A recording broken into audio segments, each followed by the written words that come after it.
Alamin ang magiging lagay ng panahon sa iba't ibang bahagi ng bansa ngayong pong araw ng Lunes. Panoorin po natin ang update mula sa Philippine Weather Bureau Pag-asa.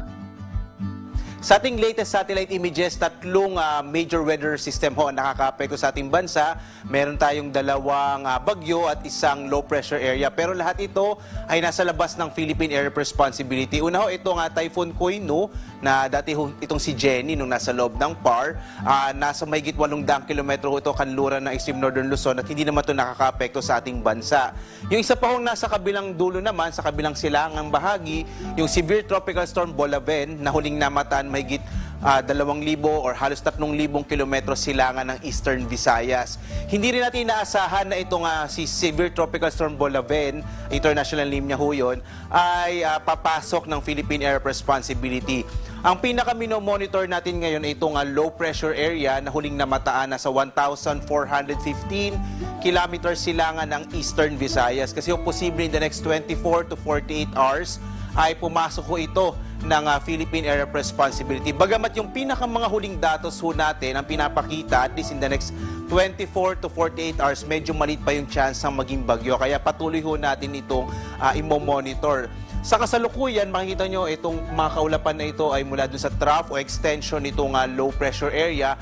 Kaya ngayong araw, yung Central at Eastern Visayas, kasama ang malaking bahagi ng Mindanao, makararanas ho ng medyo maulap na kalangitan na mas malaki ho yung tsansa ng mga pag-ulan, pagkinat, pagkulog. Samantala, sa lalabing bahagi ho ng bansa, itong Luzon at itong bahagi ng Western Visayas, makikita nyo walang masyadong kaulapan. Asahan ho natin ngayong umaga, posible medyo mainit yung panahon. Pero nandun pa rin yung mga potensyal ng mga isolated o pulupulong pag-ulan, pagkinat, pagkulog. Kaya wag ho kayo magugulat kung meron pa rin tayong mga thunderstorms dito sa may bahagi ng Luzon at Western Visayas, bagamat wala ngang epekto pa yung trough extension nitong low pressure area natin binabantayan. Tingnan ho natin ito magiging lagay ng panahon sa Luzon. Makikita ho natin malaking bahagi nga ho ng Luzon ay makararanas ng mga isolated o pulupulong pag-ulan, pagkinat, pagkulog. Nangyayari ho ito sa hapon hanggang sa gabi, tumatagal na 1 hanggang 2 oras. Yung agwat ng temperatura sa lawag ay mula 24 to 32, dyan sa Baguio 17 to 23, habang sa Tuguegarao hanggang 34 degrees Celsius. Sa Kamaynilaan naman hanggang 32 degrees Celsius ang mararanasang init, samantalang sa Tagaytay mula 22 to 30 degrees Celsius. Sa Kalayaan Islands naman 25 to 33 degrees Celsius, sa Puerto Princesa 25 to 33, habang sa Legazpi hanggang 33 degrees Celsius. Dito naman sa may bahagi ng Visayas, yung Central at saka ho yung Eastern Visayas, medyo maulap yung kalangitan na may mga tsansa ng mga pag-ulan, habang yung Western Visayas naman mga isolated o mga pulupulong pag-ulan, pagkinat, pagkulog ang maaaring maranasan sa araw na ito. Yung agwat ng temperatura sa Iloilo ay mula 26 to 33 degrees Celsius, Cebu 25 to 32, habang sa Tacloban 26 to 33 degrees Celsius. Malaking bahagi naman ng Mindanao ang makararanas ng maulap na kalangitan na may mas malaking tsansa ng mga pag-ulan. Dulot pa rin yan ng trough o extension ng low pressure area. Ang agwat ng temperatura sa Zamboanga 25 to 33 degrees Celsius.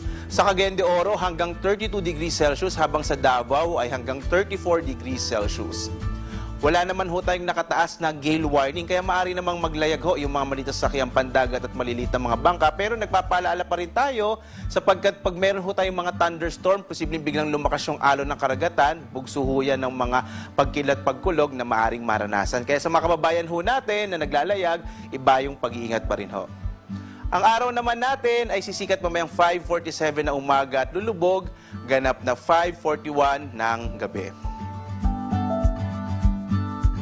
At napanood po natin ang update mula sa Pag-asa. Tandaan, sa bawat araw na ating nasisilayan, tayo magpasalamat sa Diyos na may lalang.